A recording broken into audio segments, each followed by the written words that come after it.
Um, but my goals today are to explain to you how leadership opportunities are an integral part of the 4-H experience. So I was a 4-H member growing up, and so I'm very passionate about bringing all the great things of my 4-H experience in with my members and making sure that 4-H is equally great, if not better, which I had a great 4-H experience growing up for them. I would like us to have some brainstorming on ways to create leadership opportunities on the club level and discuss possible leadership opportunities on the county level of 4-H and identify leadership opportunities on the state and national level of 4-H as well. So first, let's talk about why leadership opportunities for youth. Leadership opportunities develop confidence, they teach responsibility, and they build communication, presentation, and teaching skills. So actually just yesterday I work very closely with my teen leaders in Franklin County. So I work more closely with the teen leaders club than I do probably the other clubs, because the teen leaders are the ones that I'm using as ambassadors for the county. And one of the ways that I'm keeping the teen leaders engaged, because they are at an age where there's a lot of other things going on. And so I want to keep them engaged in the 4-H program because I believe in the opportunities that the 4-H program has for them. But one of the ways I'm keeping them engaged during this time of social distancing is that we're doing a lot of community service projects. It's specifically community, like they've gotten together at back in October to decide community service projects that they want to do. And I'm kind of guiding them through one community service project at a time, because that's something that they really like to do. And so, of course, today I'm talking about leadership, but am continually training myself to think about how I can make an opportunity a leadership opportunity for my 4-Hers. And so one of the ways that I'm doing that with this community service project is that I asked one of my members if she could call the mayor to make arrangements for this project to happen. Of course, I could make that call just as easily, but that's not the point. The point is for her to have the leadership opportunity to set that up herself, building that communication and that professionalism skill set for her. And so it's very important to understand that sometimes creating leadership opportunities for youth, sometimes it means creating maybe more work for yourself. So that's really important to understand. I think sometimes we sell it off, or like, oh, let the kids do it. But sometimes that requires a little bit of hand holding. And so in this young lady's case, it had been a few days and I hadn't heard anything from her as if she had made the call. And so I followed up. I was like, hey, have you made the call? Have you called, Mayor Hall? And she was nervous on making the call. And so this about making that phone call. And this young lady's 13. And I understand. I'm a little bit on the younger side of things. I prefer texting as my communication, and I know that she does too. However, making a phone call is still a very important skill, and at some point in her life, she's going to have to learn how to make a phone call and do that professionally. And so I offered for her to come into my office after school yesterday, and I kind of walked her through like what to say, and her mom actually, her mom and I talked about her coming in before she came in, because if you have a 13-year-old, you know that sometimes they work better somebody who's not their mom versus their mom. But I walked her through what to say and gave her the phone number, and then I left my office and let her make the phone call. And when she was done, she came out, told me that the mayor will be back with her at the beginning of next week, that she answered, they talked. And so the point of this story is to show how that leadership opportunity built a skill set for her that she's going to use throughout her life. You know, and you know, this time it was a phone call skill, you know, some professionalism skills. I also needed her to send an email out, and so I kind of told her how to draft up an email, and to do that professionally. And the next time I need her to make a phone call, chances are maybe it won't be as big of a leap for her. Maybe she'll have an easier time doing it. Maybe I won't have to hold her hand as much in that process. But the whole point of it is that she walked out of my office having accomplished something that intimidated her. And that's always a win when a leadership opportunity does that for a young person. So leadership opportunities on the club level play a vital role in preparing youth for future leadership opportunities. So you guys as club volunteers, if you're a club main leader, you play a vital, very important role in developing leaders that will be serving on the county level eventually, and the state level, and so on and so forth. And so some examples of leadership opportunities on the club level, of course, we have club officer roles. We have, you know, everything of president, secretary, vice president, et cetera, et cetera. But don't be afraid if you have an abundance of youth who want to serve in an officer role. Don't be afraid to create new officer roles for them that fit that. And so, you know, we definitely don't want to discourage people who want to serve. So you can create the health officer role, and whoever's the health officer maybe comes in with a healthy living tip for the meeting. Or the song leader, or you could have a recreation leader, leading a community service project. So just like I worked with a young lady on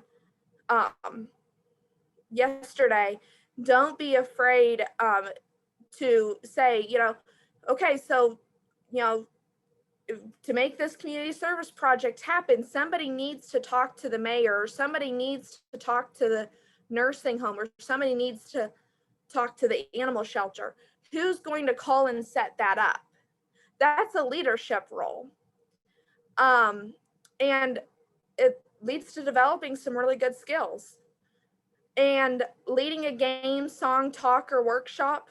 So the 4-H club that I was in growing up, once a year we would have like a teach a skill day where everybody would come like with a workshop prepared to teach, and kids, like, we'd all go to each other's workshops, and we all had the leadership experience of teaching something. And you can also make committees or planning groups. Sometimes I call them planning groups, and as I call them committees at the same time, I use those terms interchangeably, because sometimes committee kind of throws the kids through a loop and they don't really understand what that means. And so if I say, all right, who's going to sign up for the education board committee, they might not really know what that is, and they might not sign up for it, and I might hear crickets. So I'll say, you know, so I always make a point to say, you know, a committee is a planning group. It's where you plan something with a group of people. So don't be afraid to kind of create planning groups to work on club events or projects. The planning groups can be small or large. I'm in a smaller county, so when I set up planning groups of teen leaders, usually it's only about 3 or 4 people. But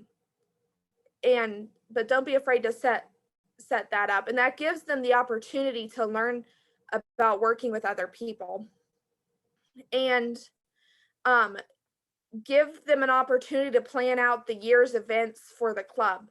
So with teen leaders, I set aside, we elect officers at our banquet, in October. So when I get a new officer team, I have the team leaders kind of make goals like, what are 3 community service things you want to get done this year? And what are 3 programming things that you want to get done this year? To kind of plan that. We use that to plan the rest of our year. And that kind of, I mean, as adults, of course, we maybe feel a little bit more apt to buy into something if we've had a role in planning it. And the same is for the kids. And really, you can get as detailed as you want in your planning. But I have one club that, they plan out who's going to give a talk and who's going to bring the snack, and they plan that out at the beginning of the year in 2020. Of course, that didn't work out, but they planned it, and really that creates less of a question for you. You're not left trying to figure out, oh, what are we going to do this month every month, a week before the meeting. And so when clubs do that, they tend to be pretty successful with having that. And of course, things can change, but having a plan in place does tend to work out well for a lot of clubs.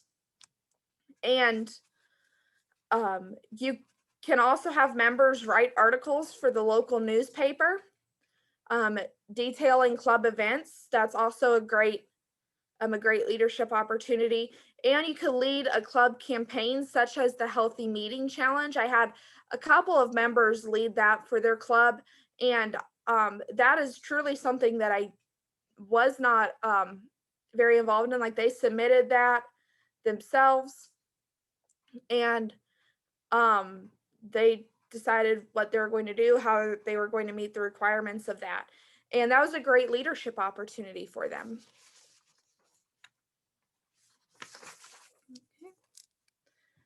So, of course, now clubs look a little bit different. And while I'm hopeful that we will be meeting in person before too long, I'm hopeful that we're at the beginning of the end of this period in history. The reality is that right now, many clubs are meeting virtually or remotely. And how can we create leadership opportunities for clubs that are doing that? I've had members do demonstration or talk videos that I've posted on our county social media account, but I know also a lot of clubs might have their own social media account. Have members show a skill on that. Make a video where they show a skill, such as how to cook something or a craft project. That is a great way to create leadership opportunities. And then you could also, for a remote opportunity, you could make project kits with instructions and give them to other members. So, such if it's a craft kit, you'll have like a little baggie with the craft supplies in there and instructions, and you can pass that out to members. You can have them come pick it up, or you could deliver it to their house, whichever works for you. Host virtual meetings. So like we're meeting virtually right now, and you could still have on a virtual meeting, you can have the song, you could have the talks, and you can have the voting, etc. You can lead socially distant community service projects, which is exactly what I'm doing with my team leaders, and I have been doing with them for the past several months. There's a lot that can be done with community service being socially distant. You just have to get a little bit creative with thinking about it. So it could be a donation drive. It can be making cards or tray favors. You can do that at socially distant stations. Anything where you can have them spaced 6 feet apart is good to go in groups of 10 or less right now. You can use a platform such as Flipgrid. So I used Flipgrid for a county program that I did this year. And Flipgrid is very easy to use. And so on the Flipgrid, I did a cooking program. And so I uploaded a food demonstration video of myself making a recipe over Flipgrid. And then the members who are participating responded with a video of them making the same recipe. So Flipgrid is very easy to show. This is a demonstration video. Now you go make your own and upload a video. So, and if you had members that participated in the district project showcase, they also, or their parents might have experience with Flipgrid as well. You can have members, you can still have members write newspaper articles and social media posts for the club as well. So does anybody want to unmute themselves a little bit and share something that they've been doing with their club?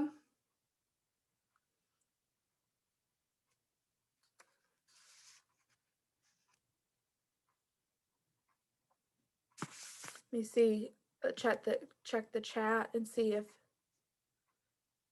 okay. Yes, go ahead and feel free if you're feeling camera shy to go ahead and chat and type something in for us. Well, at Pope County, we've been doing a lot of community service, and we'll have them bring things into the office and kind of try to just keep that community aspect alive. So that's one way we've been really just trying to stay active with the kids and trying to get them where they're not disengaged.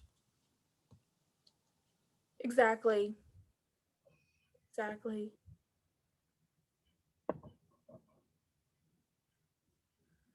I really make an effort to guide my youth into picking community service projects that have them actively engaged with it.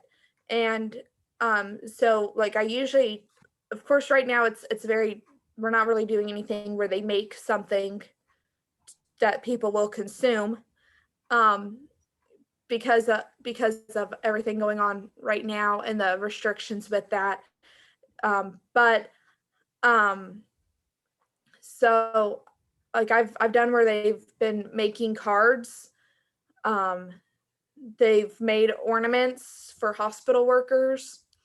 So I definitely tried to pick, and I have a lot of very artistic kids right now. And so that's part of the reason why we've been making craft projects. To give out with community service, but it is a project that keeps them engaged. On the bottom of your screen, there's a little reaction button that you can give interaction. I'm just kind of curious, have you guys seen, how many of you guys are on Facebook? Give me a thumbs up sign if you use Facebook regularly. So if you keep tabs on that, a number of our agents have had a lot of success with sharing things, but also there are the virtual service projects coming out of Lone Oak County right now that you're welcome to utilize and share. And I believe, what is this month? Do you know, Casey? I do not know. I think it might be a food drive. I think they just did a food drive, and I think they're doing cards for Children's Hospital, perhaps, where you can do digital cards and send them through. But there's just little ways to continue that service with your kids. One thing that I want to chime in, one of my clubs did this week that I think is really cool. They used rooms on Facebook. And so I know a lot of families may be intimidated by Zoom, but a lot of us have Facebook. And so that may be an opportunity for you to engage with your clubs. That may be easier for the families. Yeah. And I know in Franklin County that a lot of my clubs currently aren't meeting because of the internet access issue that we do have in the county. And so that does require a little bit of creativity as far as if you're going to do something remote. And so another, that's why I brought in with the community service and making the activity bags. And I also know that I had a club do a walk across Arkansas team, because that's something that can be done remote or in small groups. So you have to be creative with it. You have to be creative with it, but and that's why brainstorming's super helpful. But it is possible to create the leadership opportunities and to create a 4-H experience for youth during this time. So I'm going to, well, I think I lost. Okay, I'm going to share my screen again.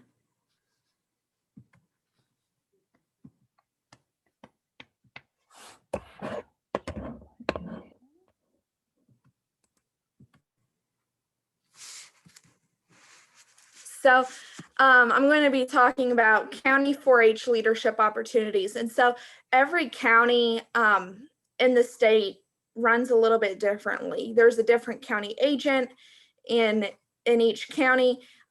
Each county agent has maybe a little bit different job responsibilities, such as I am also a family consumer sciences agent. So that might make me a little bit different than somebody who's 100% 4-H or is 4-H and ag. And every county communities are different. And so, but some things that that are, general opportunities that kids can do on the county level for leadership opportunity, that every agent tries to create leadership opportunities for their members, can be presenting a talk or a project for civic groups. I really, really like it when I have kids that go and talk to the Rotary Club. And the Rotary Club also really likes getting in, and other civic groups, not just the Rotary Club, really likes to hear what 4-H members are doing. They really like to hear from the youth in their communities. And so, and it's often a win-win scenario. And that's something that you really might not even have to go through your agent to make happen. If you have the connection with the Rotary Club, you can talk to them directly. And members can go and present their Arama talk to them. That gives the members extra practice. Or if I know I had members that went on the Citizenship Washington Focus, and then they came back and they talked to Rotary Club about that. So that's another great opportunity. Leading a game or song at county events. And some of these, of course, as an agent, if I have a county event going on, I'm thinking about a lot of little details. And so definitely teach your members to not be afraid to come and approach their county agent saying like, hey, like if you ever need somebody to lead a song, like I'm more than happy to. If you ever need somebody to lead a game, I'm more than happy to do that. So definitely teach your members to take initiative on things like that, because at county events, especially if it's a like say County Orama, if you're in a large county, there might be a waiting period at County Orama as maybe some rooms are finishing up or as scores are getting tallied, when it would be really handy if members were leading songs or leading a game. And that's another great leadership opportunity on the county level that's really pretty simple. Teaching a county workshop or at a county day camp setting. So I'm always, whenever I do programs throughout, I've been in my job for 3.5 years now, and it's been a continual training process where I think about how can I give youth more of a leadership role in this rather than me just teaching it. I'm definitely not saying that I do that perfectly because I don't, but I'm always trying to think and offer to youth like, hey, I'm doing this program. Would you like to teach this? Or if I know a kid that has a skill, I might say, hey, that would be a really great county workshop sometime. or in today's world, maybe that would be really great if you could make a video on that for me to show to other members or to community members. But also at the same time, part of that taking initiative is that if I have a member, because like I have members that have skills that I might not know about, as much as I try to get to know everybody. So if I have a member that says, hey, like I know how to do this. Do you think it'd be a good workshop? Chances are I'm not going to say no. I'm going to welcome that workshop and that leadership opportunity for them and that educational opportunity for the other members. So I can't think of an instance where I've said no to a youth wanting to teach a skill in a county workshop. And then also many counties have day camp settings, and I know like I have my core team leader group that run day camp, but then I'm also always trying to find more teens that maybe aren't involved regularly with teen leaders, but I need more hands for the day camp. And so they, might be teaching a skill or leading a group from one place to another or help teach a skill. And so that's another leadership opportunities that a lot of counties have is the day camp settings. Of course, I've talked at length about heading up community service projects. I've said this in this presentation before. Of course, it'd still be community service and it'd still be good work if I were to make the phone calls and set it up. But that would be taking the leadership and that learning opportunity away from members. 4-H promotional pieces, once again, radio spots, newspaper articles, staffing a 4-H booth. When I do a 4-H booth, I try to have an activity at the booth that members are teaching, and then that kind of draws kids in and gives me or another member an opportunity to really talk about what the 4-H program is. And so that's and I know that 4-H booths at community events, obviously not something that's happening right now, but they will pick up again. And so that's something to keep in mind.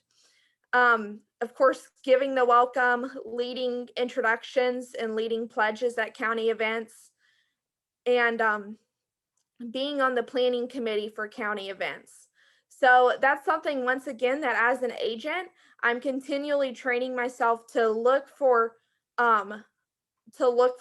opportunities to give youth to be a leader in that. And I know that many of my colleagues are continually looking for leadership opportunities to give youth as well. And so as volunteers, definitely be looking at your county's 4-H newsletter. Talk to your county 4-H agent or program assistant about leadership opportunities on the county level. Many counties, I've talked about my Teen Leaders Club and county officer positions. In my county, teen leaders and county officers kind of are one and the same. Like we have our county officers who are all teen leaders and they're the teen leader officers, then we have extra teen leaders. So for us, they're one and the same. Other counties have them different. But talk to, especially if you're a volunteer where maybe your personal kids are a little bit younger, you might not know about this yet, because naturally leadership opportunities expand as youth get older. And so if you're a volunteer that has kids in that Cloverbud range, or maybe they're just starting to grow into juniors, your personal kids are that age, it's possible that you might not know about the leadership opportunities on the county level and beyond that. And so I welcome conversations about leadership opportunities for kids and opportunities for youth going forward, because there's really so many of them. And so And there's leadership is something that transcends project areas as well. And, you know, as far as anybody in any project area can have a leadership opportunity with that. Some project areas might require a little bit more creativity, but it is possible. So multi-county and district level leadership. So in cooperation with, you know, with my neighboring county agents, so my neighboring colleagues, I have had members that have been able to visit other county groups, and I've had members from other county groups be able to visit Franklin County groups, and they've been able to talk about a 4-H experience that is not well known about in that county. So I've had a member come to day camp one time and talk about 4-H camps on the state level. And so that was a leadership opportunity for her. And it also really kind of helped me out as an agent because she was able to share about camps. And I don't have a lot of members that attend camps. And so she was able to talk about 4-H camps from the perspective of a 4-H member attending, and give my members that insight. So it was really a win-win situation for both of us. Lead a workshop or give a talk. I've had a 4-H member from Johnson County come and do a filmmaking workshop, which was another great opportunity because I don't know how to do that. I mean, I've become a little bit better at making videos since March, haven't we all? But I still would not feel comfortable leading a workshop on that, but she was able to come and lead the workshop on filmmaking, and I had several members attend that. It was a great leadership opportunity for her, and my members really enjoyed that, and some of them started making like little stop motion films at home and created like little sets, and so they got really into that, and that's an opportunity that I would not have been able to provide them. And leading a community service project. So I've had a member who a couple years ago, she had a real passion for serving youth that are in foster care. And she was able to go and talk to the Johnson County teen leaders and talk about the foster care problem that we have here in Arkansas, where we don't have enough foster homes open for the kids that need a home. And she's able to lead a community service project there where the members wrote thank you cards to foster parents. And she's also able to share other ways that they can serve that and draw awareness to a issue that was very near and dear to her heart. But once again, that's a leadership opportunity where she's reaching kids in another county and she's getting the skill set of talking to kids that she might not know that well. Because if you're in a small county, you know that a lot of your kids know each other. And it's different when you talk to people that you don't know. And another thing is I've had a member host a multi-county recreational event, and we had members from Crawford County attend, and that was a leadership opportunity for her to think about, what are we going to do for food, how are we going to let them know, when are we going to set up, all those different variables that she had to think about to do that. And that was a skill builder. Has anybody else done anything where they've cooperated with another county?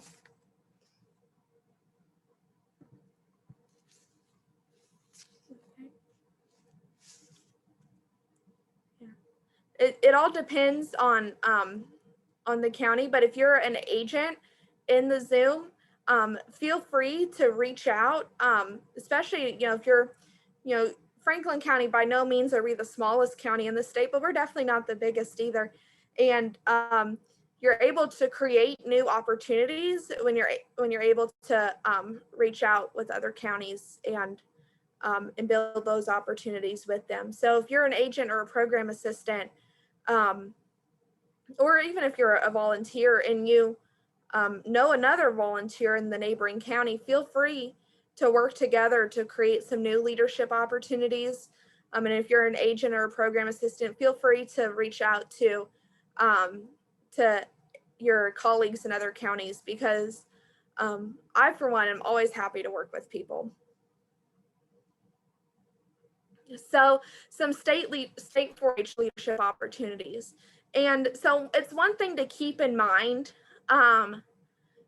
for members is that no member is going to do all of these things. It's all about finding, I tell families that 4-H is like a buffet table, and you're able to pick the opportunities that are best suited to you. And so, my talk is mainly informational for you guys to hopefully draw awareness to the opportunities that are out there. But keep in mind that I'm by no means saying that every member has to do this or anything like that, because some members might just be very involved on the county level, and that's okay. It's about finding leadership roles and that grow. We all want our members to develop into leaders that are able to go out into the world and affect positive change, to make positive changes, but we all know that different leadership opportunities fit different kids and different families, and that's okay. And so for the state 4-H leadership opportunities, a big one, it's like a path. It's Teen Star, Ambassador, and then State Officer. So Teen Star is an award that members can apply for at the age of 14. So members that were 14 as of January 1st, 2021, are able to apply to be a Teen Star this year, and that application is due March 15th.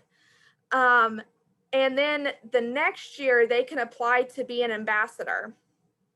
So if you're named a Teen Star when you're 14, then when you're 15, you can then apply to be an ambassador.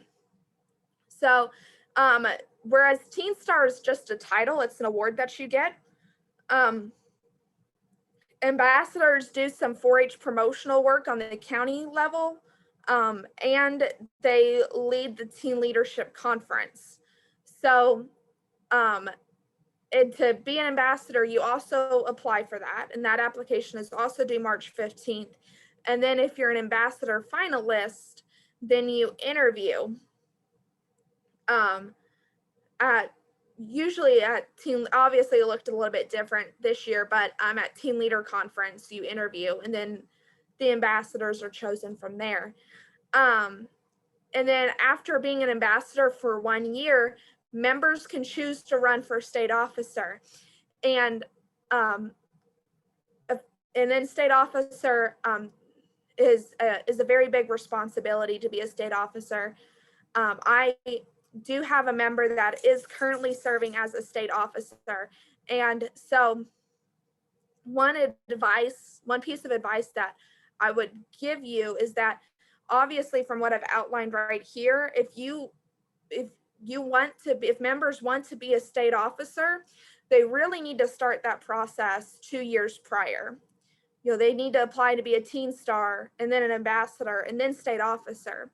So that's something to, if you have a member that's 14 that you think might potentially want that, it's time to talk to them about it, because they need to get their Teen Star application in. So because that's all a process. And then state officer, if you've ever been to District-O-Rama, or this year the voting was done online, or State-O-Rama, you've seen kids running for officer positions, and they're giving their campaign speeches those are the kids running for state officer. And then if you've been to state events and you've seen kids wearing green jackets, those are kids, those are the youth that have been elected as state officers. And they play a planning role in a wide variety of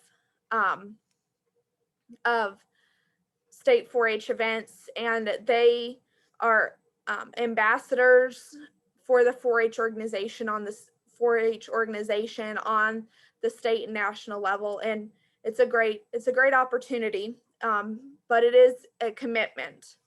And so it's not for everybody. But also a state leadership role is the state camp counselor. And so if you have members that really like camps, this might be a leadership role that's perfect for them. And you have to be 14, I believe, to be a state camp counselor. And obviously 2020 camps did not turn out like we thought they were going to at the beginning of 2020. And we're not really sure how 2021 state camps are going to look. And I don't know how the counselor thing is working out. I've actually never had a member serve as a state camp counselor.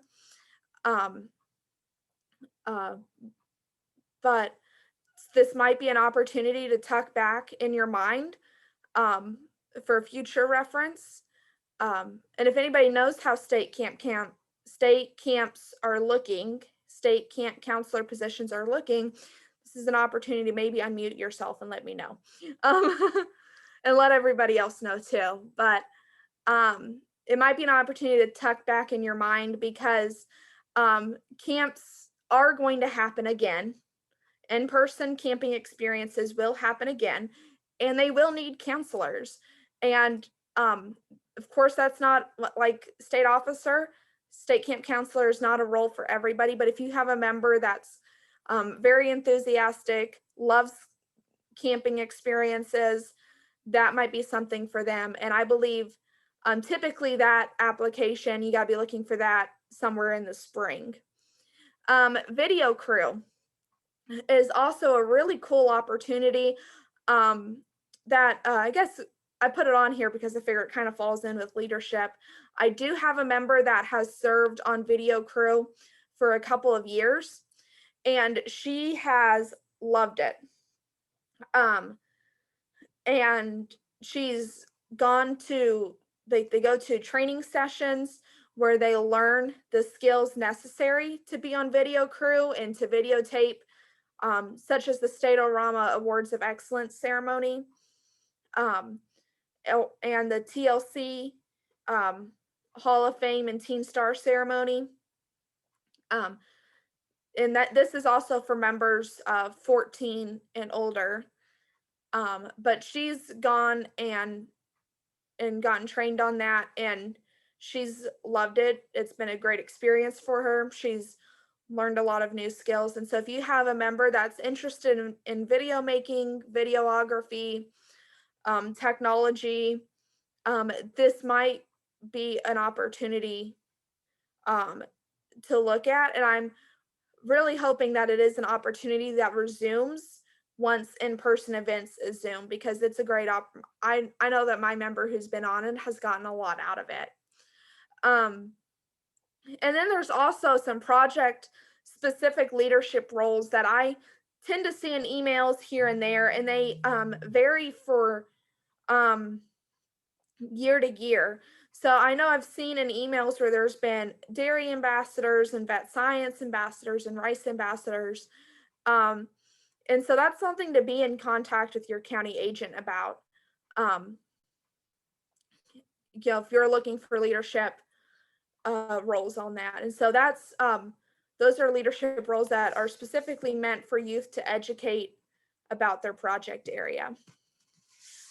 For those who are on the state staff, am I leaving anything out?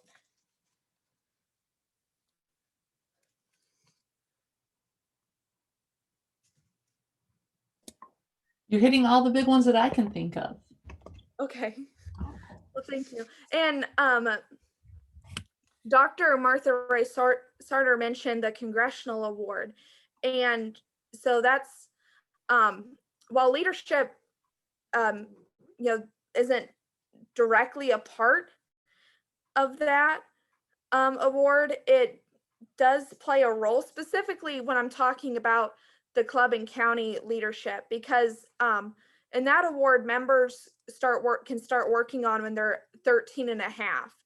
And so specifically talking about the club and county leadership, a lot of that falls into mentoring, which goes in public service on that award too. So that's something to keep in mind. And if you have members that are ages 13 and a half, that award is something that can go with every project area, 13 and a half or older. So, 14, 15, 16, 17, we can work with all those too. That's something to talk to your county agent about if you've never heard of the Congressional Award, because we would love to talk to you about it, because I know that I would really like members to apply and start working on it. So leadership opportunities on the national level. The Citizenship Washington Focus trip is a big one. And that's really a trip that you go on for the educational experience of it. I went on that trip when I was a 4-H member and I had a blast. But the reason why I put it as a leadership opportunity is because and of course I haven't gone on that trip since I was a 4-H member, but if it is still the same, they had different committees that the youth were separated into, and each committee planned and kind of conducted a different part of the Citizenship Washington Focus. So there was a committee that kind of led a debate section of Citizenship Washington Focus of that conference. And there's a committee that led action planning workshops of that conference. And so it's an educational opportunity, and you go for it because of the educational opportunity and because you see all these really cool sites such as the Washington Monument and Mount Vernon and all of that. You see all that, but there's leadership opportunities integrated within that conference. And there's also the National 4-H Conference, which is virtual this year. And I had a member that was going to be attending it in 2020. Unfortunately, it was canceled. But other than that, I've never had a member go on that trip, but I believe she'll be attending it virtually this year. But I've heard on the National 4-H Conference that they have the opportunity to be a part of a round table and create a presentation addressing an issue in our country. So that's another great opportunity. I've heard from youth that have had the opportunity to attend that trip, and they've talked about how much they've learned, what a great experience it was for them. And so that they've been able to take the skills that they've learned and apply it on the local and state level. And National 4-H Congress is the trip that members who receive the State Record Book Winner Award are able to attend a National 4-H Congress. And that is in Atlanta, Georgia. And that is, once again, also a great opportunity. I went on that trip when I was a 4-H member myself, and got to meet people from all different cultures, and I was exposed to all different cultures, and it was great. It was an excellent opportunity. But the year after members attend National 4-H Congress, within National 4-H Congress, members can apply to be on the leadership team leading up to it, and or give a performance and things like that. So there's opportunities within National 4-H Congress, but the year after National 4-H Congress, members can apply to be a part of the design team, where they are planning the next year's National 4-H Congress. So they're playing a role in planning a National 4-H event, which I think is really cool. And then finally, National 4-H Youth Summits. So these are conducted by, I believe, the National 4-H organization. And there are different summits. One that comes to mind specifically for me, because I've had a member attend, is the National 4-H Youth Healthy Living Summit. And they've been able to learn things to take back to the county and apply, and create an action plan on things to do, to teach what they've learned on the county level. And so this year, I know that the Healthy Living Summit, the registration for it has closed and it's being held virtually. But and I've talked about these conferences on the national level, and I've left out talking about what we have on the state level, which is Teen Leader Conference. And I've mentioned it briefly, saying that they do ambassador interviews there. But for those of you who don't know, Teen Leader Conference is held typically, I believe, the second week of June, and typically at the 4-H Center. Of course, in 2020, it was also held virtually, but it was held entirely virtually. But that is something where, I've mentioned that the ambassadors plan that and they teach the workshops. And when I was a 4-H member and I attended Teen Leader Conference, it was, for me personally, it was a good opportunity. And I know it's been a good opportunity for my members who have attended, because they've been able to take what they've learned at Teen Leader Conference and kind of replicate that workshop on the county level. And I know I did the same when I was a 4-H member. So I didn't want to talk about all this on the national level while leaving out what we have on the state level. So I've mentioned Congressional Award mainly because I forgot that I had this slide, but turns out I did remember it when I was making this presentation. So Congressional Award, it's much more inclusive than just leadership. It includes personal development, which is project work. So, and you set goals. So if you have a member that really likes to cook, that could be part of their personal development to expand their cooking skills. Physical fitness, community service, and expeditions and exploration. So what we might consider to be leadership work, because I know, like, if a lot of you guys have just finished up helping members with record books, and we're saying, well, this is community service and this is leadership, and we can't have them in both or something like that, and this is what separates it. But what we might consider to be leadership work would be community service for the Congressional Award. So mentoring younger members and teaching skills, I tell my members to put that under leadership in their record book. But when I'm when I'm telling them how to fill out the paperwork for their Congressional Award, I'm telling them to put that under public service, which is how they phrase community service. They phrase it as public service. Or hours spent preparing supplies for a workshop or day camp. The hours that you spend making the materials for that workshop or day camp is also public service as far as Congressional Award's concerned.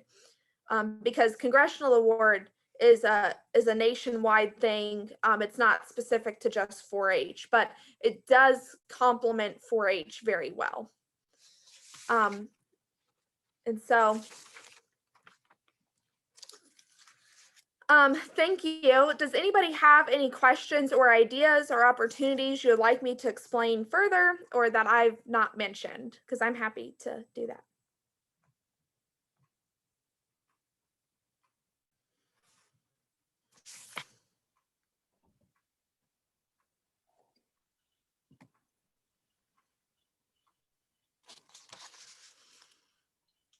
Must have done a great job explaining it. That's my notion.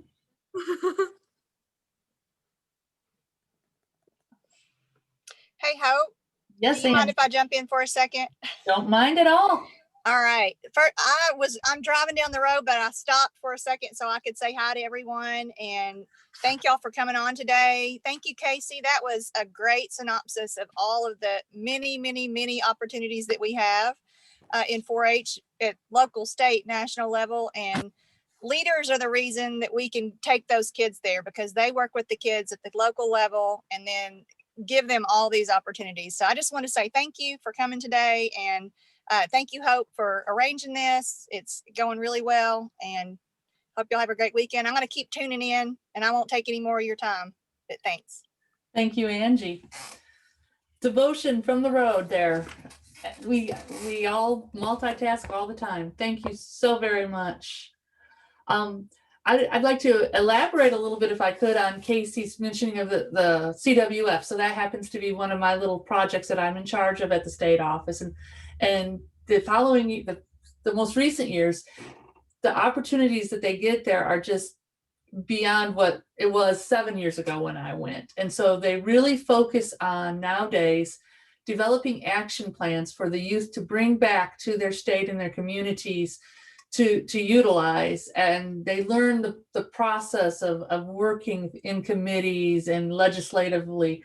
And over the past few years, we've actually had the opportunity to take the kids in an after hours tour of the US Capitol with Congressman Westerman, and he takes them behind the scenes and they go out onto the speaker's balcony and get a night view of the Capitol that is second to none. And they get to sit down and discuss how politics works while sitting on the floor of the House of Representatives.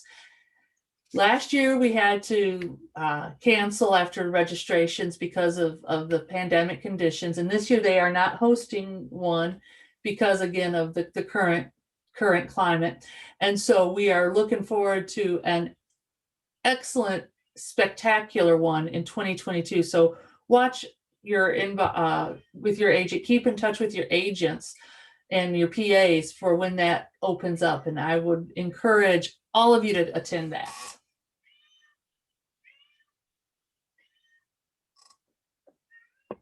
Anybody else have any comments or?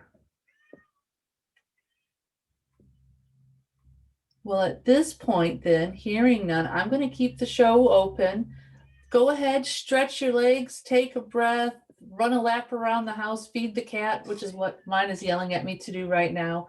We will re-adjourn at 11 o'clock, and I'll be your speaker, sharing with you about some of the project opportunities that are coming up for our youth that'll make it a little easier to present material in the county.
We'll resume in 5 minutes.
Welcome back, everyone. I hope you are able to rejoin us here as we look into some fun project portfolios that are coming your way from the state office.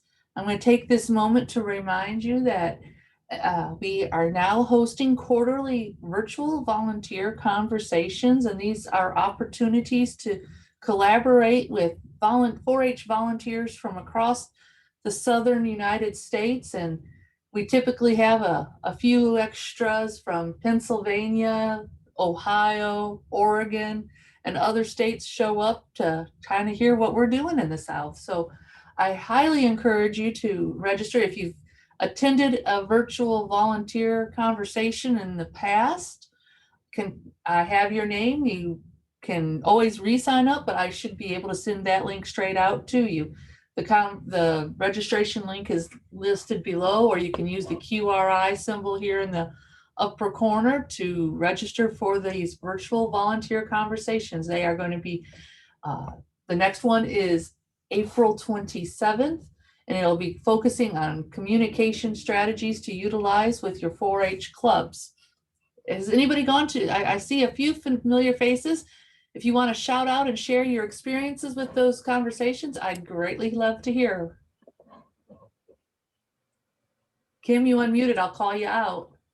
I think it's a great way to get some ideas from either from people in the state and people out of the state on what they're doing and what's working for them, and they'll even tell you what didn't work. So it's a good way to connect with other volunteers and other agents and to find out what the latest thing is. You know, being older, I'm learning what the younger ones are doing. Absolutely. In addition to these virtual conversations, at our last virtual conversation, which I believe was this Tuesday, was it not? Boy, this week has really zipped past us. This Tuesday, one of the things that came out of this meeting is that we are now going to be hosting on the 4th Thursday of every month, starting in February. So it wasn't this Thursday. We're going to have our own virtual conversation and do small training programs monthly for all of the volunteers across the state. So watch your inbox or contact your agent for more information as that program is rolled out. They should be getting stuff shortly on that. So, all right. So again, thank you again for joining us on a Saturday. It's a beautiful Saturday too. I keep looking out the window thinking, oh, I'd much rather be out there walking at times, but we are here together to help make the best better, right? That's what we do in 4-H, and so we're just going to continue on. And I kind of wanted to share one of the big projects that we've been working at the state office is something that we have we've named, for a lack of better word, project portfolio guides, sharing guides. And so what we're trying to do is, if you've been to these trainings before, or if you've seen a training done by myself, some of our colleagues in other states have developed things such as Utah Discover Clubs, or Texas has a series of lessons. But these are packages of lessons with 6 to 7 lessons for you to use in club situations, or if you want to help with doing some school enrichment. And there are materials designed, focused on a project area. And we're going to do these based on our mandate areas. And hopefully you guys are familiar, let me open it up, with our 4-H project mandate areas. So as was mentioned earlier, we have our healthy living. If you've been doing record books, you're probably kind of tired of looking at this form. We have healthy living, which will focus on how our 4-Hers keep their mind and body engaged in bettering. Civic engagement, where we're looking at personal development. That's where our leadership falls in, community action, and fine arts. And then our STEM, where as Dr. Sartor mentioned earlier, STEAM is the new form of what we call, and I've even had another letter added to it, but for our practicalities in 4-H, we're going to focus right now on the STEM, which is the science, technology, engineering, and mathematics. And that's where your animal sciences fit in, your environmental sciences, engineering, gardening, agriculture, those such things. And so what we've decided to do at the state office, and it's really coming together quite nicely, is that every year we're going to roll out a project portfolio, this set of 6 to 7 lessons to utilize across the state in one of these areas. And so, for instance, this year, by the end of March, there will be a resource available in healthy living, and this will focus on getting physically fit. So it's going to be on physical fitness and running, based off of if I can see a show of hands, or did anybody participate in the virtual 4K this year, where we were encouraging people, even though we couldn't be face to face, to get out and compete in a 4K race where the kids actually got out and they could walk it or run it and time it and figure out and stay physically fit and engaged with their clubs and community. And so this year's Healthy Living will focus in on kind of running, and what does it need to become a running? How do you set your pace? How do you eat before running and keep healthy? And how do you dress when doing an activity? And so there'll be 7 lessons that you can utilize in a club focused on that. Our civic engagement this year is going to be focused, just like how Casey was presenting, on how to build leadership in our youth and continue to make those opportunities. It was my first time to run too, Martha, absolutely. So the leadership is going to focus on 7 leadership activities to use with your youth. And then last year, all the county extension agents and PAs, every county got a set of small drones to utilize inside. And so this year, science STEM, their STEM lessons are focusing on 7 lessons to utilize with those drones. And it's going to include things like map reading and how to actually get the drone off the ground and build upon those. And what I am going to share with you is another one. There's actually a bonus one this year, and that's the archaeology one. And so we're going to kind of talk through a little bit about what goes into this project guide, and it'll give you an opportunity to actually see these project portfolios and what they look like and how they're meant to be used. And so each of these will be color coordinated. As you saw on our project portfolios, you notice that STEM is in green, civic engagement in blue, and this healthy living is in red. Our project portfolios will be set aside that way as well. So if you see a green portfolio with a green bar across the top, you'll recognize right off that that's going to be something in the STEM field. And so archaeology is one of these projects that is really starting to blossom in the state. I've took this on when I became a county agent in Deshay County, and we have partnered up State of Arkansas 4-H and the Arkansas Archaeological Survey and state archaeologists have partnered up to work to bring this form of science to the forefront of our youth, since they are, think back, how was 4-H formed? Why did we form 4-H? Someone want to tell me, why did 4-H become what it is? Kim. They figured out it was best to teach the kids so the kids could teach the adults the new practice, the new educational way. That's right. That's absolutely right. So I don't want my kids to ever outdo me in anything, right? So if they develop a new talent, like, well, I'm going to learn to do it just as well, right? And so farmers, they weren't getting through to farmers on ways to grow corn effectively. And so in Ohio, they started these corn clubs where they taught the kids how to grow corn, how to use fertilizer, land management, all of that. And the parents started seeing how well the kids' little corn plots were doing. And so they adopted their strategies that Extension was trying to put out there. The same notion for us in Arkansas is that archaeology is kind of the same way, is that if we can teach the children that it's okay to report archaeological sites, to know what to do when they experience an archaeological site, that they will learn and then teach their parents that the archaeologists in the state of Arkansas aren't looking to shut down operations. They just want to document and make sure that they have a snapshot of that historical image. So let's walk it through the project portfolio here that is archaeology. You'll see the project spotlight, and we'll continue on. what happens in these guides is they're also kind of designed so that if you have somebody who has little to no experience with 4-H, that you could hand this to them. If you had a youth interested in doing a project, you could hand this book to them, and it would also give you basics, the basic training of 4-H, kind of like you have in your new volunteer handbook orientation guide that's available online. So we'll go through what is 4-H, the mission, as we heard earlier so elegantly put, our pledge and motto, and of course our legal status. And then we talk a little bit about how we teach in 4-H, whether it's essential elements and experiential learning, the do, reflect, and apply. That is so cornerstone to everything that we do in 4-H, right? We're trying to get our youth to not only do some project or craft, but to reflect on how that relates to life in general, and then to apply it in their life. All right.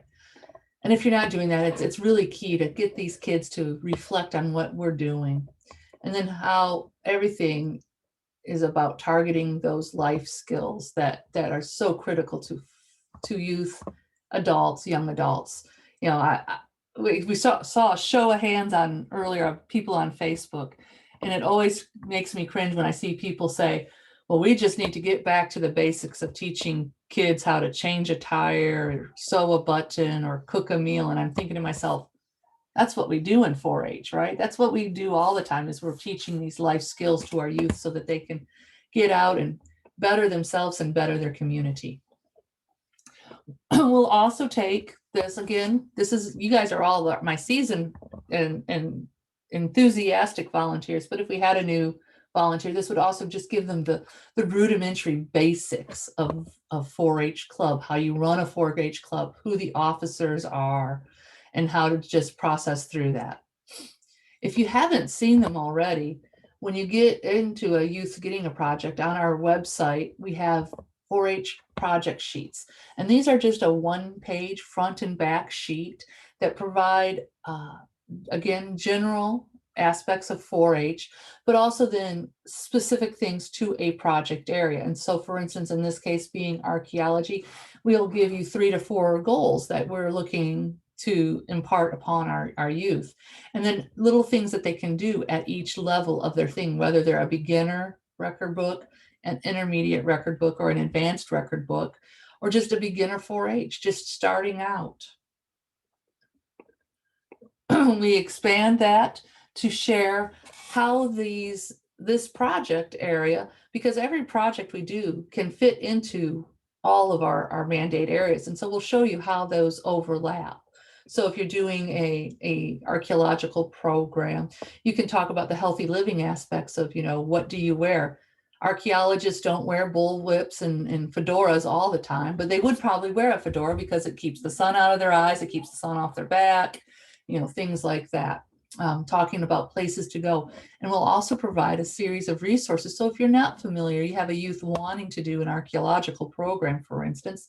And I choose this one because I've done it, but also because a lot of you might not feel comfortable teaching this, right? Or working with a youth with this. So we're trying to provide you the materials you need to find more information on working with doing this project. And so we'll give you hyperlinks to places across the state and nation that can help you to learn a little more about archaeology. And then even a few opportunities to take tours, to take them out. If you're doing a Congressional Award, opportunities to do that expedition, go out to Toltec Mounds, which is just outside of Little Rock, or Hampson Museum in Northeast Arkansas, or Parkin Museum, which is really incredible if you want to go see where DeSoto planted the cross that brought Christianity to the Native Americans. In theory, this is the place. It was here in Arkansas.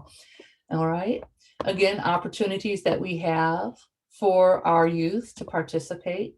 Once we get back, I'm really excited about the opportunity. We're going to be partnering at State-O-Rama, bringing Archaeo Olympics to our youth, where the kids will get to do a little competition in reconstructing pottery and throwing dart points at targets. And so it's prehistoric shooting sports and prehistoric arts, and maybe even a prehistoric healthy living in there. It's going to be a lot of fun.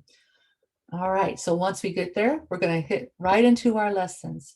And as I mentioned, there will be at least 7, sometimes 8, and these will be continue to grow and expand. So this book itself right now, 2, 4, 6, 7, has 7 lessons in it.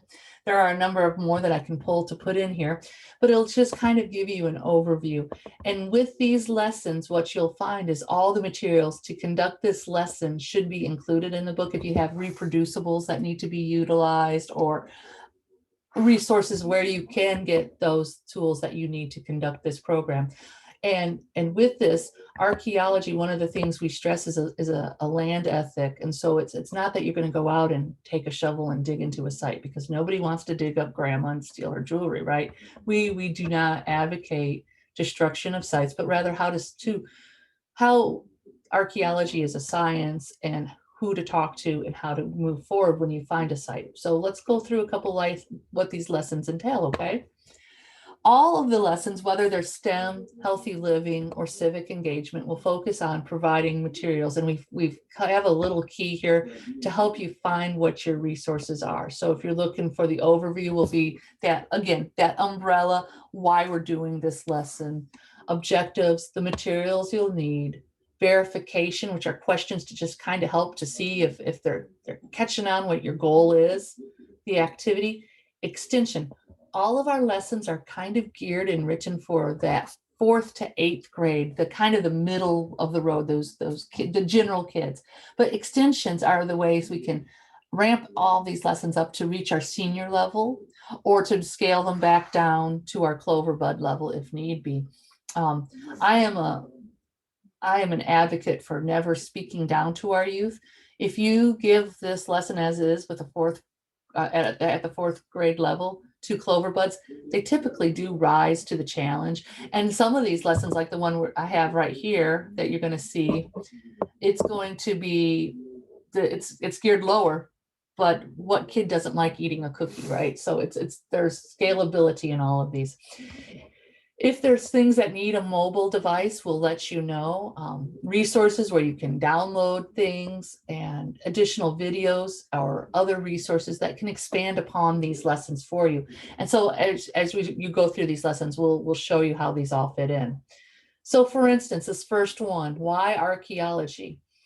And we would say it's to introduce the participants to what archaeologists do and why studying the past culture is important.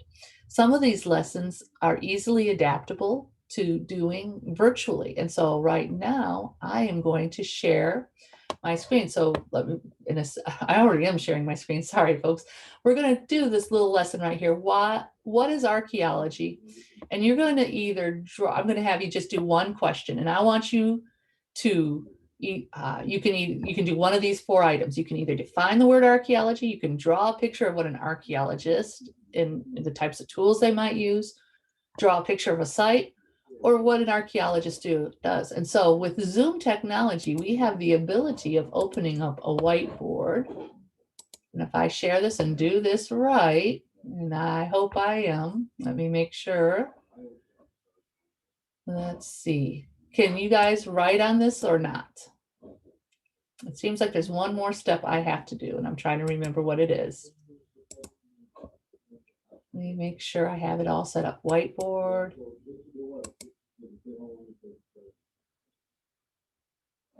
All right, participants. It's in the participants. I think I have to let you guys have that up. Oh dear.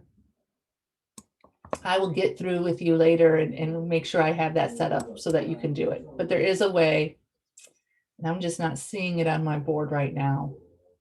As long as it's not. More right here it is. Enable an annotation. Now you guys should have the ability to write on the board. Are you? Does anybody, can they grab the set of controls pop up with ink pens or text?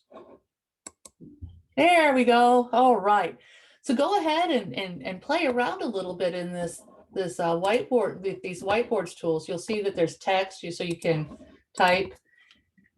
And archaeologist, oh, if my keyboard would work. This is, And go ahead and share what that is, or you can draw a tool if you want. You can draw whatever you want. Brent says hi. If you don't like what you did, you can always erase it. And this is just one tool that you can use in our Zoom technologies to engage your youth and keep them participating. Hi, Hope. Yes. Hi, I'm trying to use it, the drawing tool, and I'm not sure if it works on a laptop. With mine, I can use my mouse to draw around on it. Yeah, I tried to do that, and I don't have a control center panel for the words or anything, so I'm not sure if it's something with my computer or... Is there a whiteboard button that you can push that pops the controls down for you, perhaps? No, ma'am, I don't see one. Okay, so we will have to look into that. And so a few of you can't do that.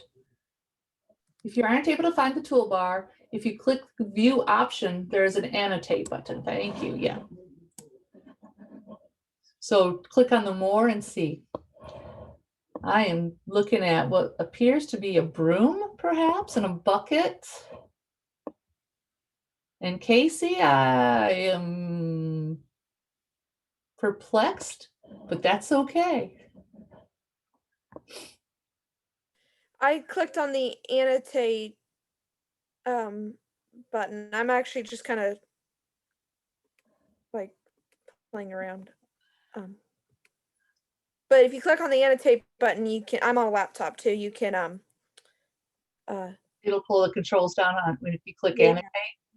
yeah. And I got so excited that I forgot that I'm supposed to be writing what an archaeologist is. Or drawing a tool. So we have a brush. Archaeologists do say hi a whole lot. Is that a camera? Am I seeing a camera up here? Yep.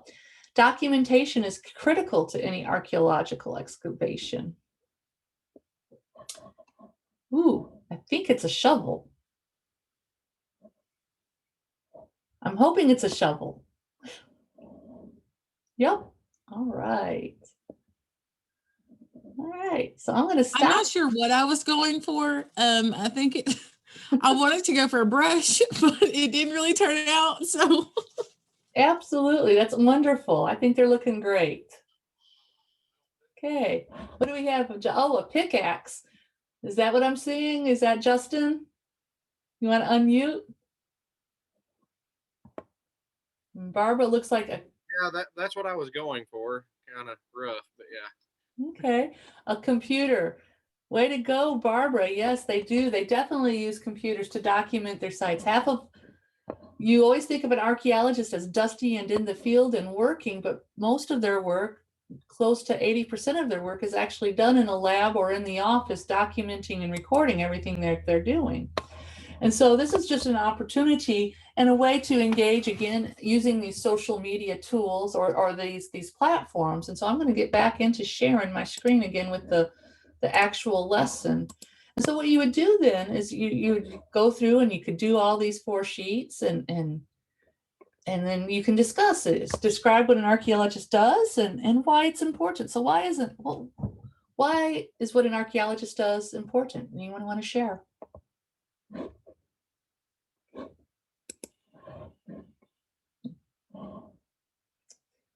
Nobody wants to share? Okay. You're going to have that with kids. And I always stress that archaeology is a science and that it's very important to know what our cultures did and what our world was like prior to us living here. It gives us ideas on things like where our foods came or how trade happened in our nation. What are some of the basic needs of our cultures? Well, and you get them engaged talking about, we all need food and shelter and water, right? And we all achieve those. Modern, we have our ways of achieving those, and how would it differ from historic? What would then be provided in these lessons as we continue, you'll see is, what is archaeology? You have these little handouts that you could use where you just give them a handout. And I always use this as an icebreaker. You give it to them and get their brains thinking a little bit. And then you'll find again the tools to teach these. What are the differences in the sciences? So these are just little game cards that you can utilize at the club. Here's a fun one that I like to do. It's called Picture This. And this is another one that is easily adaptable to utilizing in a digital remote thing. And that's how we talk about, we make unbiased observations. And so I'm going to have you guys look at a picture here. Let's see if I can get to it. We're going to look at this picture here. Let me see if I can rotate this. My controls are in the wrong spot. Rotate clockwise. All right. And chat, we must learn from history. That's right. Okay, so we're looking at a picture, and some of these lessons, at least in this curricula, are going to be geared, all of the sites that we talk about in this are going to be focused on Arkansas history and archaeology in Arkansas. And we're going to try to come up with a series of 4 of these. So there'll be one for Southeast Arkansas, Northeast, again, Southwest and Southeast. And so this one is actually at the oldest plantation that's still standing in Arkansas. This is the Taylor House, which is part of the Hollywood Plantation down in the mighty town of Winchester, Arkansas. If you're not familiar with Southeast Arkansas, it is about 20 miles east of Monticello, Arkansas, halfway between the mighty town of McGee and Dumas, which is where in Deshay County, where I used to live. And so this is a plantation house. And so we talk about making observations versus inferences. And so we invite you guys to either put in the chat or unmute and talk about an observation, something that you see in this picture.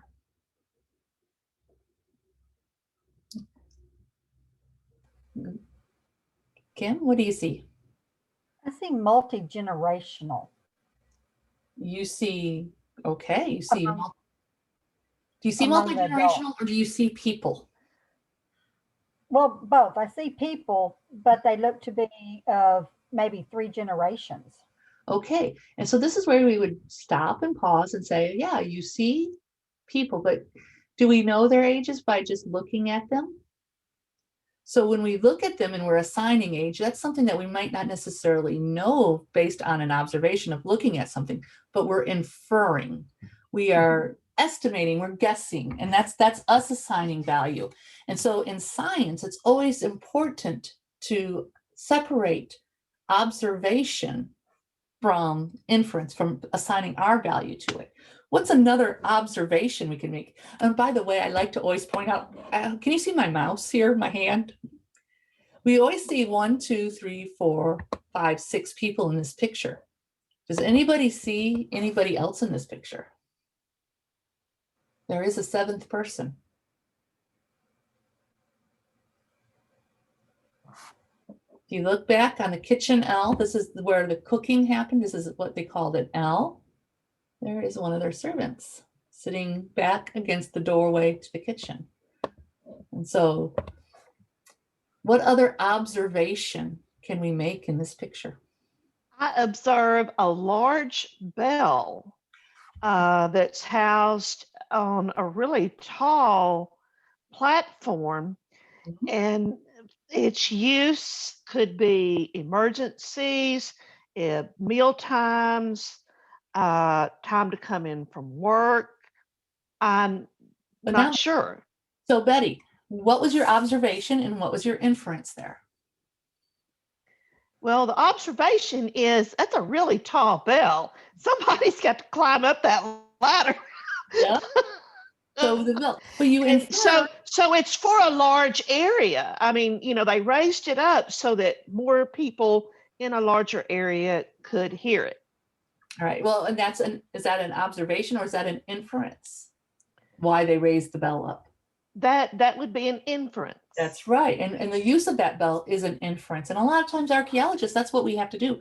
We might find a Native American arrow point, what we call arrowheads, but they're actually spear points, dart points.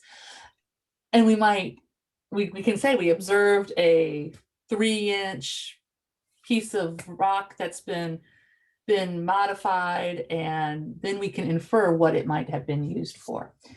Some of the things to get these kids utilizing with this picture is to look at, can you infer what time of the year this picture was taken? And what clues, what observations could you make to tell me what time of day this picture was taken? When was this picture taken? How would we figure that out? The shadows. That's right, we get to look at the shadows. Now the shadows in this picture in particular really creeped me out initially, because look, the shadows are going northwesterly and then they're going southwesterly.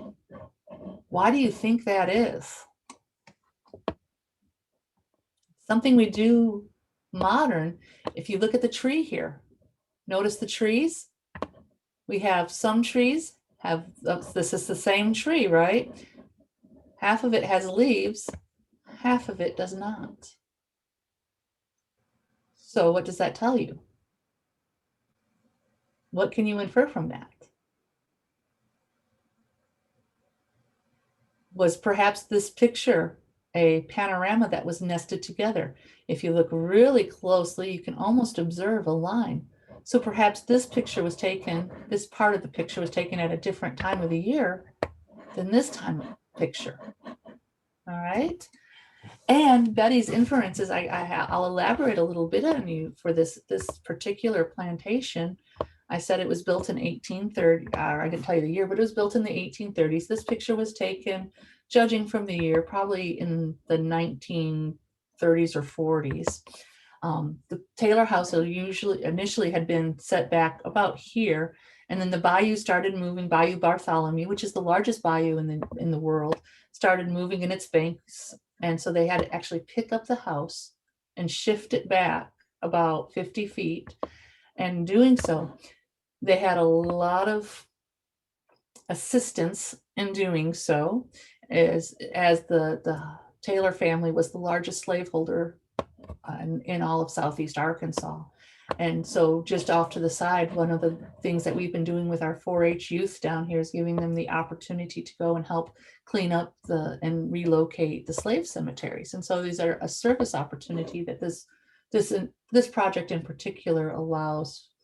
Now, if I can remember how I rotated this, I'll be really, really, really impressed with myself. But I don't think I'm going to. So let's see. Let me go back up. I don't want that. My button is over where it doesn't need to be. All right. I'm just going to do this old school. I'll reopen it. And so those are the lessons. You guys bear with me here. I'm going to reopen that.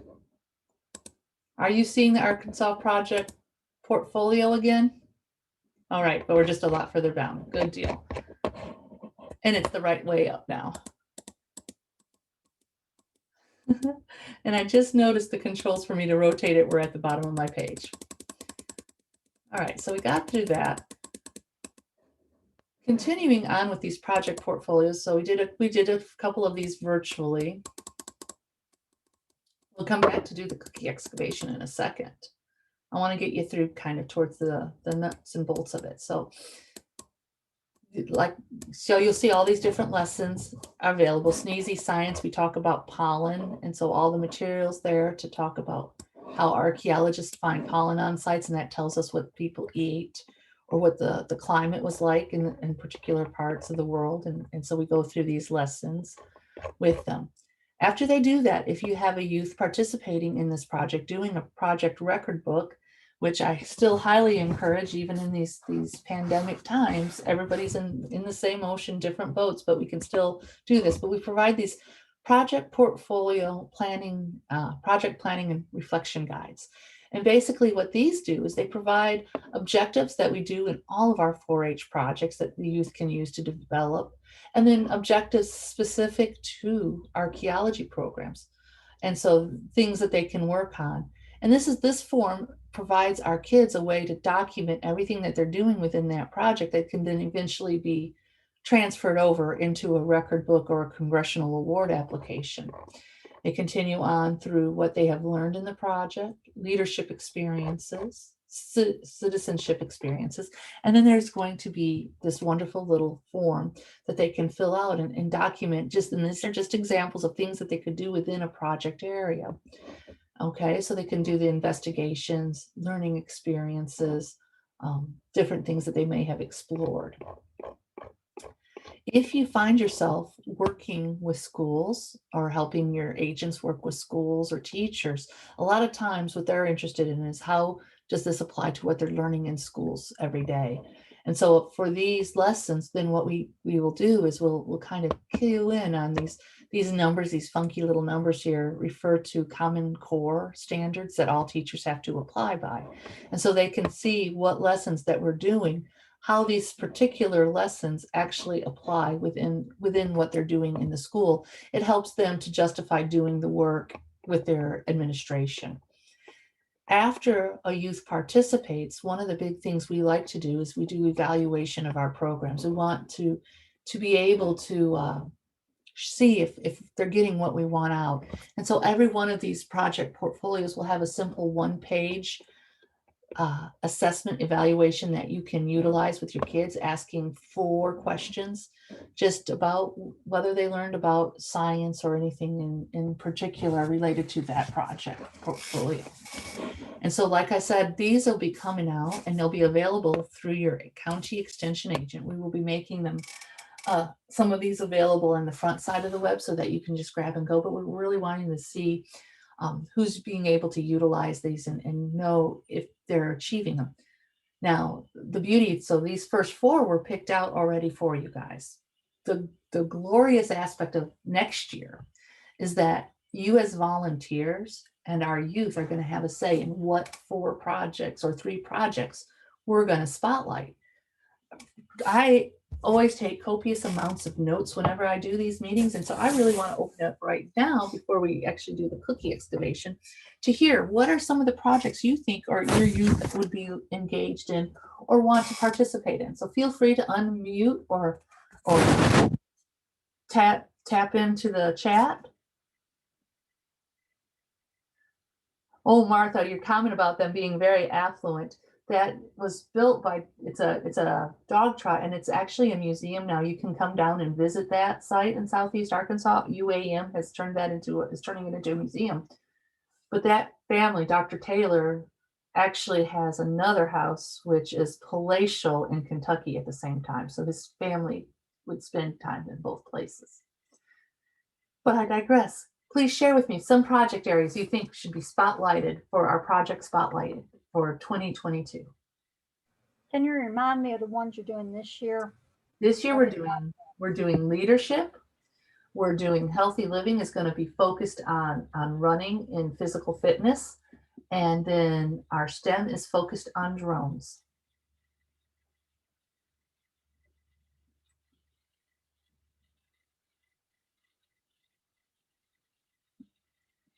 I know it's next to lunch, but surely we have ideas.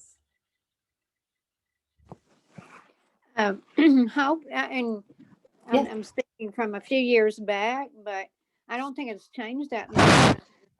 The animal science and the veterinary science and those types of projects were always among our most popular projects, I guess. So we had the most kids in them, or a lot of kids in them. So I'm thinking maybe something very science oriented towards not so much, about raising the market steer or whatever, but getting into the science, maybe the vet science would be a good thing. I don't know, some of the leaders and you agents probably have a better handle on that, but that was the first thing that popped in my head. Right, tying the science to the animal project, since that it still is. I mean, when people think of 4-H, that's what they think of traditionally. So yes. All right. Thank you, Darlene. Betty, do you have any? Oh, Casey unmuted. Casey beat you.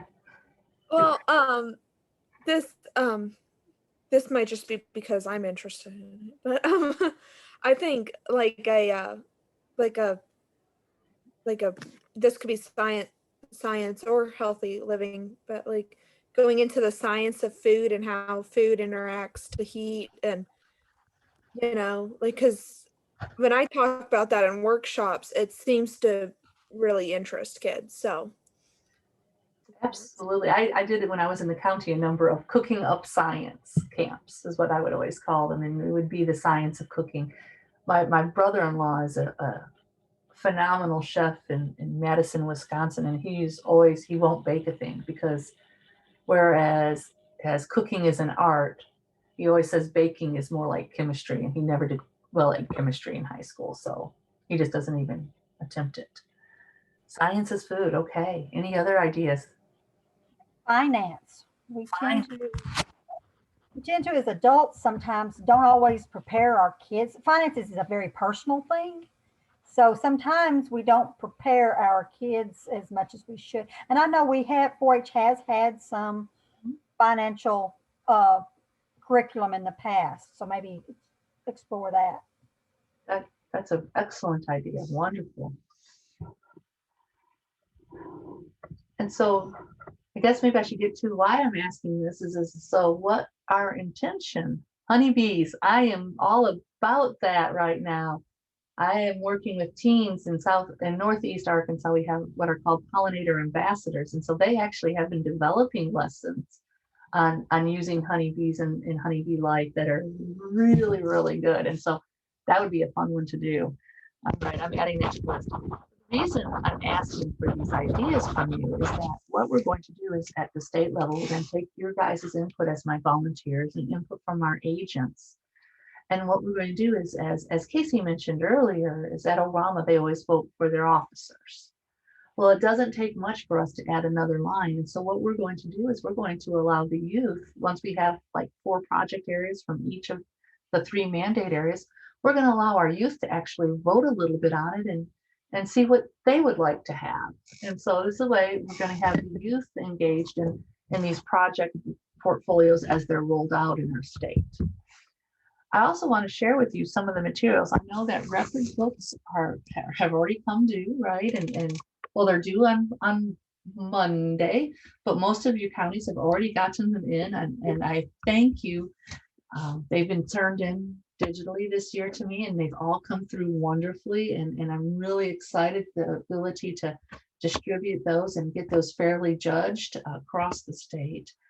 I am going to share with you now. Well, let me open it up first so that I am sharing in the right spot.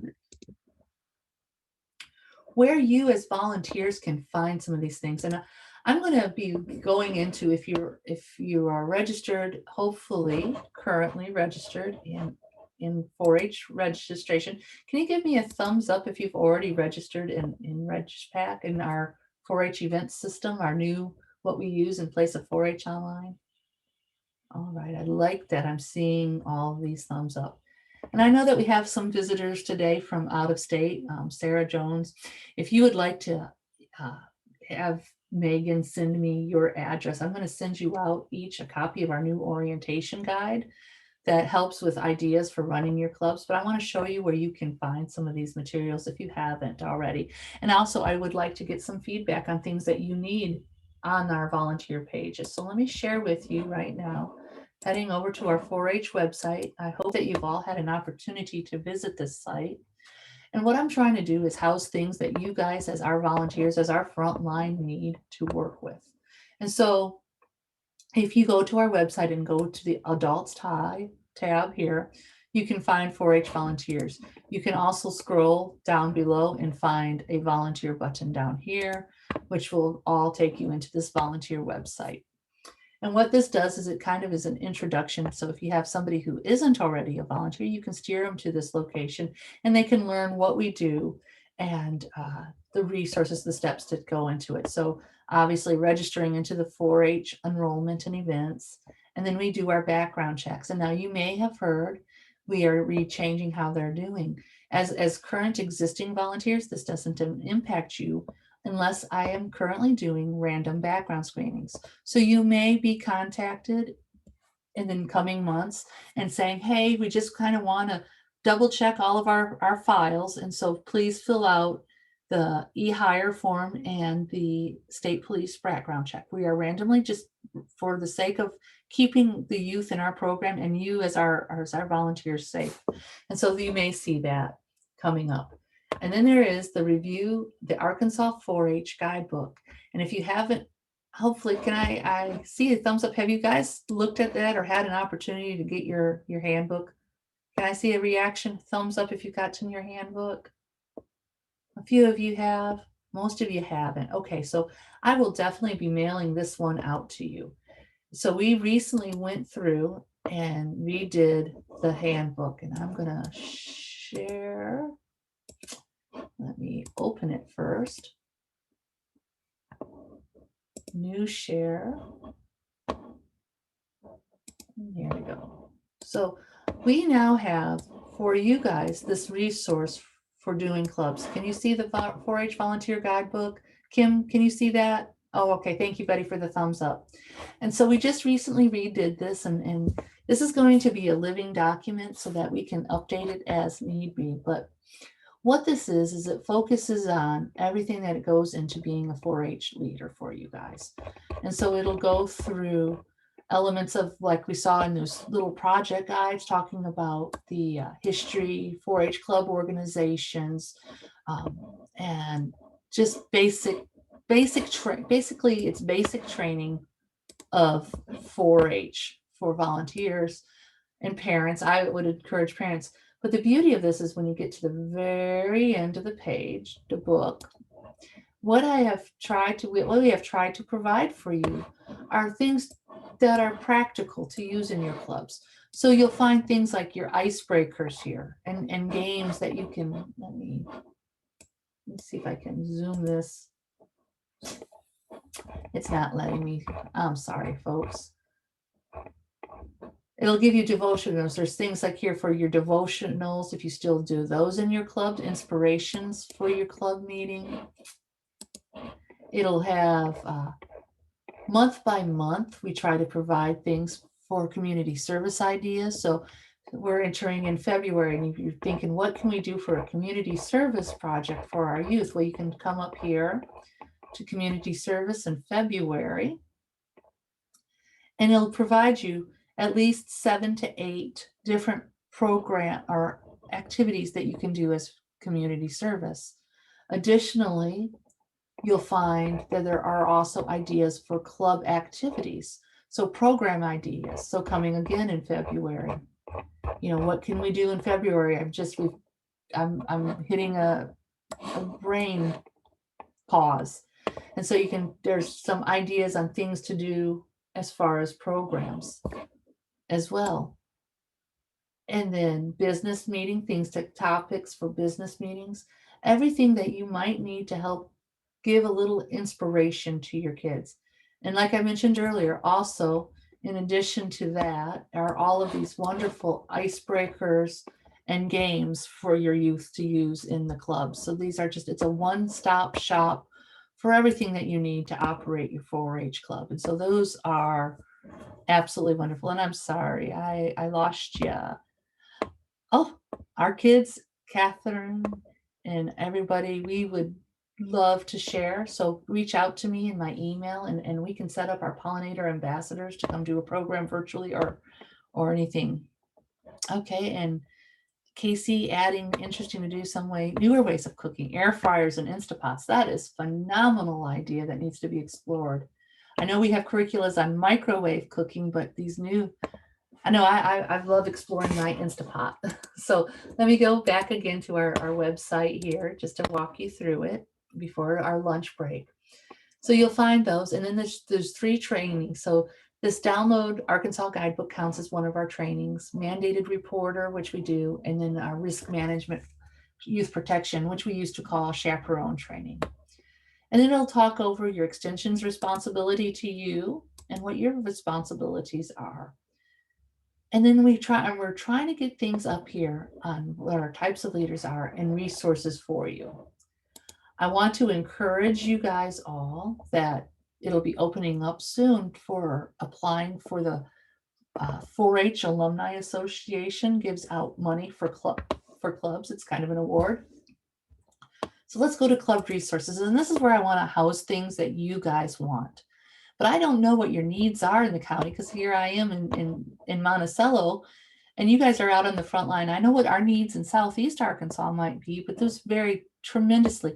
The needs of a Deshay County extension or 4-H volunteer are far different than perhaps the needs of a White County 4-H or 4-H volunteer. And so here's the places where we're going to try to house some of those materials for you. And I can put in links and everything that you possibly need. So we'll have the program meeting ideas, things to do. If you want your teams to write thank you notes or taking brain breaks, or try to get some recreation ideas in there. So as you come up with ideas, if you can shoot those to me or things that you need, I'll try to get those to you. We try to link some healthy snacks, 4-H songbooks. Song was never a big thing in my county, but I know that in other counties, it's still key to every meeting. And here you'll find also the forms that we need to be submitted and tricks for charting, so you can work as volunteers to have some of these materials already for your agents when the time comes, because we will be having to have your AFAC 662, which is the approval for a 4-H unit, which is what allows you to use that Clover. And so that'll give you those opportunities, as well as I just mentioned earlier, the club funding. And so the innovative program grant from the 4-H Alumni Association is going to be due April 1st. And I want to encourage all of you to go ahead and apply for that and send it to me. The earlier, the better. And then forms of recognition. Remember that we always strive to recognize the 4-H Volunteer of the Year. And so we'll have people nominating for those. And here are some ideas also for you guys. If you are in a COVID world and we're having to do these remote meetings, here are just some little tip sheets that we've drafted up to kind of help you get started with Zoom accounts, or icebreakers to ask during a Zoom meeting, and even ways to evaluate a virtual meeting. All right. Do I have any questions at this point? It is almost noon. I have talked way more. Would you guys, did anybody grab a cookie in their excavation sheet? Would you like to see one more archaeology lesson? All right, we're going to do it. I have one. Yes, that's more than enough for me. And so if you can, I'm going to see if I can spotlight this one. I tried here to spotlight, and the sun is coming in at a funny angle. But here is our cookie excavation. And so this sheet and this lesson is in that archaeological project guide that I just sent out. And an archaeologist, you often hear, they will use the trowel, right? And here we have our lovely little trowel. This is actually from my son's. He actually did archaeology for his project work when he was with 4-H for the past 3 years. And he is now at Michigan Tech and way up north under 100 inches of snow right now, but he's an anthropology major now, and he left his dig bag at home, so I stole his trowel just to show you. This is what an archaeologist actually uses as a trowel. They're typically sharpened. This one's not that sharp. He needs to get it sharpened. They're sharpened to a razor sharp, so that they can actually slice through the soil and make clean floors when mapping. Because archaeology first and foremost is a science, but it's a destructive science. And so what happens is that you dig a hole in the ground and you remove the artifacts, but they'll never be there the same. And so archaeologists have to carefully document and map everything that they do when they do an archaeological excavation. And so this is a tool to kind of teach our youth how an archaeologist does their job. And so it's simply a cookie excavation. And rather than using a trowel, we use our toothpicks to excavate the cookie or our archaeological site. And so the first thing that you have your youth do is they set it on a grid. And I remember when I was a kid, the comics section always had the draw like Mickey Mouse, and it would have Mickey Mouse on a grid and then an empty grid, and you would have to draw Mickey Mouse in the bottom grid. And so what you do is you have them place a cookie or a granola bar or something with substrate in it, and see if they can see any chocolate chips.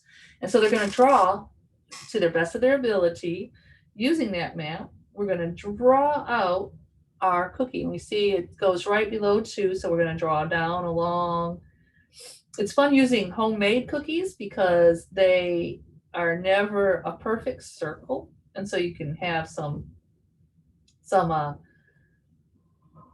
flexibility in what you're drawing. And my drawing is absolutely horrific, folks. So just bear with me. But I see that I still have cookie in section 7 and then down around 8 and then back up.